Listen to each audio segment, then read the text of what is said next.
Welcome back with the next chapter, chapter 10, gravitation. We know that the gravitation or just gravity is the force of attraction between any two bodies. All the objects in the universe attract each other with a certain amount of force. But in most of the cases, the force is too weak to be observed due to the very large distance of separation. Besides, gravity range is infinite, but the effect becomes weaker as the object moves away. This force of attraction was first observed by Sir Isaac Newton and was presented in that Newton's law of gravitation. However, gravitation can generally exist in two main instances. First one, that the gravitation may be the attraction of object by the earth.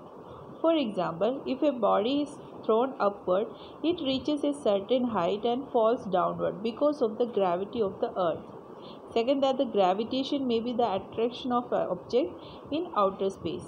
For example, the force of attraction between the other planets and the sun. Now we move to the history of that gravitational theory. That you know that the Ptolemy was proposed that geocentric model which failed in understanding the planetary motions led to the development of the heliocentric model by Nicolaus Copernicus, whose idea is based on the rotation of that test mass around the source's mass in circular orbit.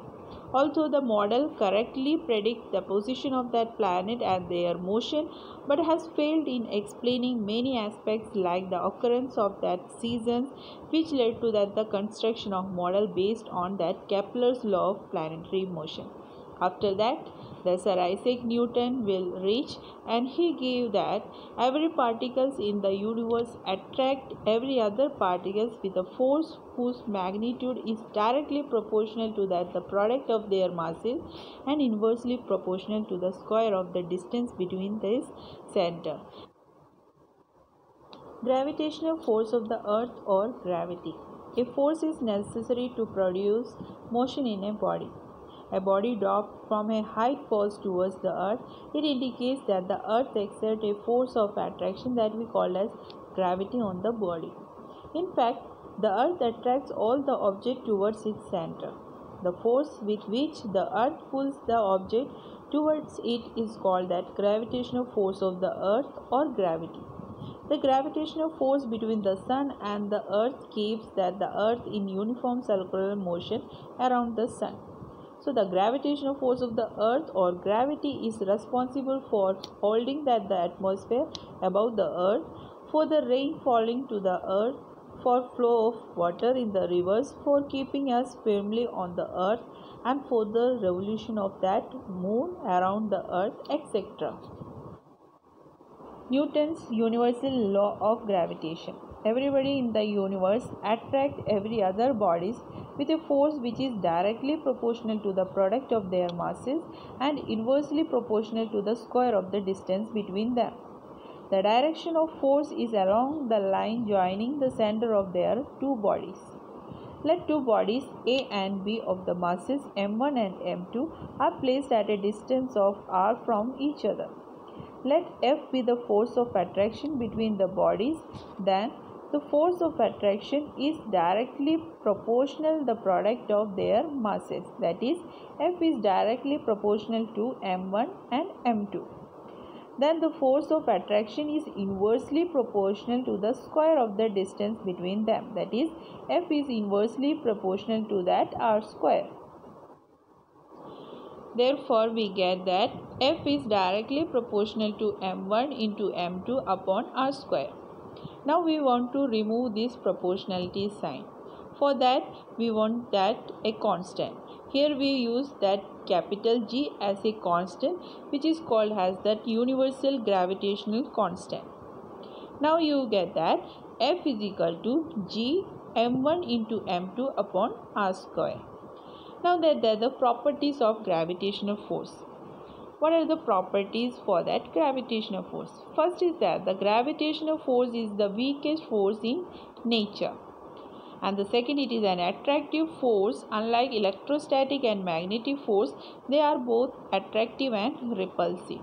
Then it is a mutual force. First body attracts the second body and the second body attracts the first body with equal force.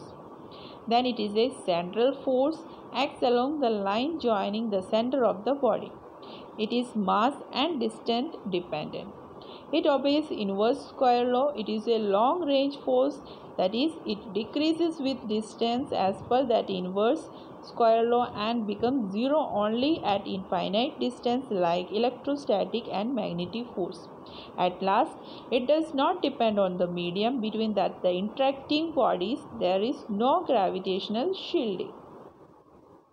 Universal gravitational constant, that is capital G. From that Newton's universal law of gravitation, we get that universal gravitational constant capital G, which is equal to F into R square upon m1 into m2. The value of the universal gravitational constant G is 6.67 into 10 to the power minus 11 Newton meter square per kilogram square. The value of G does not depend on the medium between two bodies. The value of G is same throughout the universe, hence the name indicates. And then the universal gravitational constant is different from that acceleration due to that gravity small g. Therefore, the correct symbol must be used accordingly. And then the SI unit of G is Newton meter square per kilogram square. If two bodies of mass 1 kilogram each are separated by 1 meter from each other, then G is equal to F. Therefore, universal gravitational constant G is numerically equal to that the force of gravitation which exists between two bodies of unit mass kept at a unit distance from each other. Now here that the question, why we call that the G has a universal gravitational constant? Because the value of G is same for any pair of the object in the universe. Also, its value does not depend on the nature of that intervening medium. That is why that the constant G is called that universal gravitational constant. Then the next question, why is Newton's law of gravitation called that universal law? This is because the law of gravitation holds good for any pair of bodies in the universe, whether the bodies are big or small, or whether they are celestial or terrestrial. Then the last question, that the gravitational force obey that the Newton's third law of motion? Yes, of course. The gravitational forces obey Newton's third law of motion.